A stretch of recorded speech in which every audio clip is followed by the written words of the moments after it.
Hey guys, I just wanted to share a quick message. Um, and I want to try to make this as quick as I can. And I just had to share this. Um, if I had to put a little title on this message, it would be sensitive. Just try to be sensitive. The world is in such a hustle and a bustle, and we've been coming through so many different things: COVID, monkeypox, all different variants of the COVID, and and just been going through so many different things.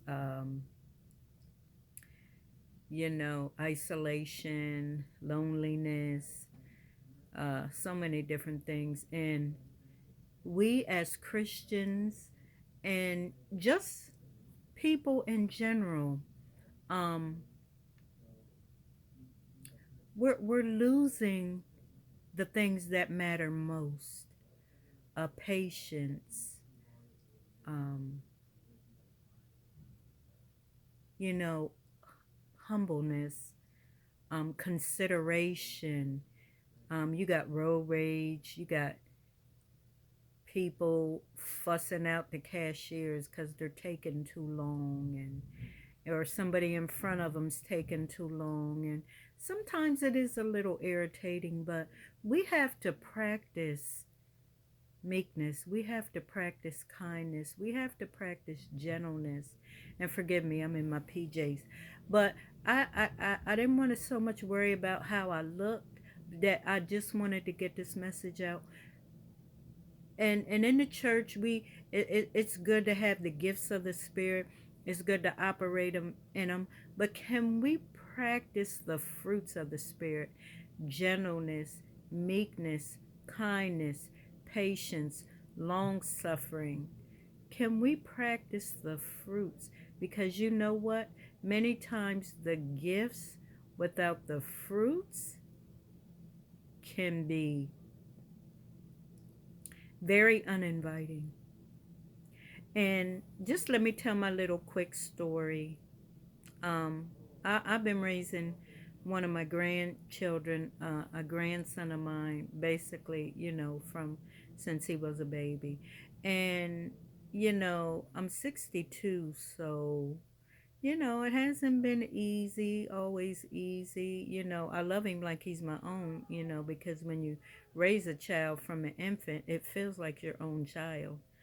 Um, and these children sometimes they can be a handful. um and they don't always do the right thing. They don't always listen the way we want them to, just like we don't always do the right thing or listen to what God tells us to do. um but just like God corrects us, we have to correct them. So he's 12 now. He'll be 13 in a few months or so. um but he's kind of sheltered. So he's a smart kid, but he's kind of spoiled. And so he went to take a bath, and sometimes when he takes a bath, he splashes too much. If he fills the water up too high, most of the time I fill it up for him, but then sometimes he'll run it and put more in. So sometimes if he splashes too much, it'll get all over the floor. So that's basically what happened. And I have, fussed at him about getting the floor wet, and just flooding the bathroom.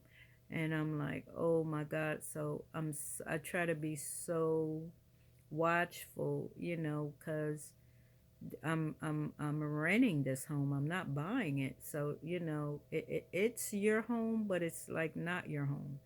Um, so I try to take care of it as best as I can, for myself and who the house belongs to, basically. So sometimes I'll get a little overly hyped.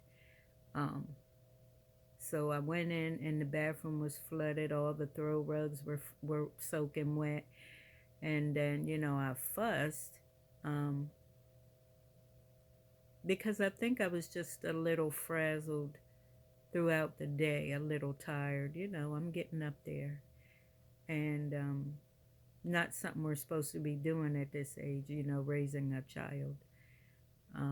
My youngest, my own child, my youngest is 32. So, you know. So I fussed and I said, "Oh my God, how many times have I told you?" Not in this smooth tone I'm talking in now, but I was pretty hyped about it. But the whole time I was fussing at him, and I said, "I've told you so many times to be careful. Watch how much water you put in and how you splash around. You know, I have to take care of this home. I don't want anything happen. I don't want anything leaking through to the next floor and so on and so forth." And but the whole time I was fussing, I was looking at his face and I was looking straight in his eyes, and I could tell it hurting, But I said my piece, and I went on out the bathroom, and I left him in there, to finish bathing. So then I had to run out and get some salt, because I got everything for my dinner except salt, and I was so upset that I forgot salt. So I had to call a cab, to pay for a cab just to run and get seasoned salt. So I wasn't too happy about that. And so, but I kept thinking about the look on his face the whole time I was gone. So I felt like I needed to talk to him. So when I came back and I went in the bathroom, he was still in the tub, surprisingly. And I said, I didn't mean to fuss at you like that. I just want to take care of the house, and I don't want nothing to happen to it. I said, Grandmom didn't mean to fuss at you like that. I don't like to fuss like that. I said, Grandmom loves you. I said, you hear me? I said, I love you. And I'm sorry. And he said, he said, I love you too, Grandmom. He said, Grandmom. He said, when you left out, I started crying. And, I just kind of comforted him. And that's what I mean about being sensitive. Even with the children, we have to be sensitive to one another. We have to be sensitive to one another's hearts. And, these kids, they're little people. They have feelings too. And so I just wanted to share that, just to say, if I didn't have the God in me, I may not have been sensitive to that. And, you know, I don't know how that would have, you know, kind of made his little spirit or his little heart wallow in that feeling, or in his emotions and different things like that. So sometimes it's good to mend. It really is. It's good to mend. um, and I don't know if somebody might need to hear that.